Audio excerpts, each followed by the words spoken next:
I thought I'd talk about university a little bit, and this one's about fraternity Rush, Mother Miami, Oxford, Ohio, Miami University. I don't even remember their sports names. Miami Hurricanes, no, that's in the South. Miami, maybe they didn't have one. Anyway, they didn't have Rush in the fall like most universities do.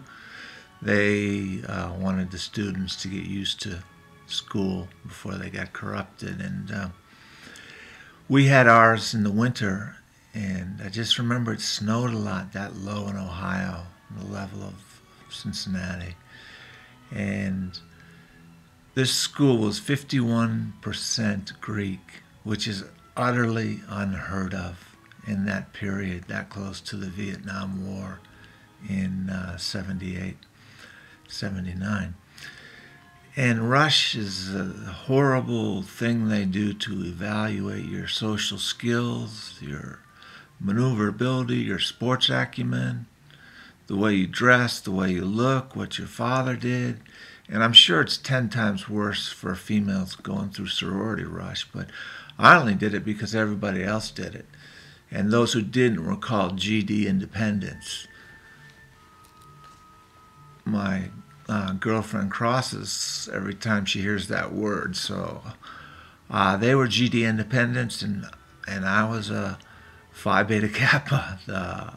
Our fraternity was the Boy Scouts.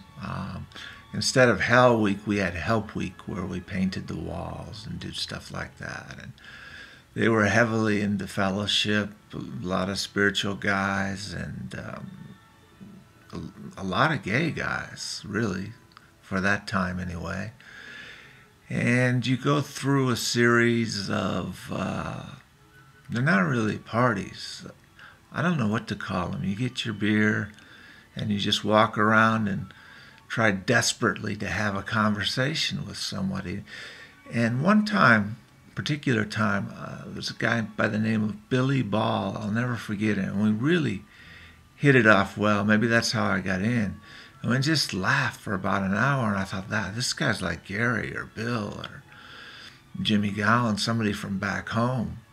And that was kind of the end of our friendship during Rush, when you're fake. And so I got pinned, and which is an elaborate procedure where they smash on your door at 6 a.m. in the morning and tell you, welcome to Phi Beta Kappa, welcome to I Felt a Thigh, and you tap a keg, and tell you you're in. And I was horrified. I never belonged in that close proximity. Only jail, prison, or fraternities do people live that closely in one house, in one place, in one cell. So when I transferred to the University of Colorado, the Greek system was like 5 or 10%, totally different atmosphere, and left all that bullshit behind me. Learned a lot.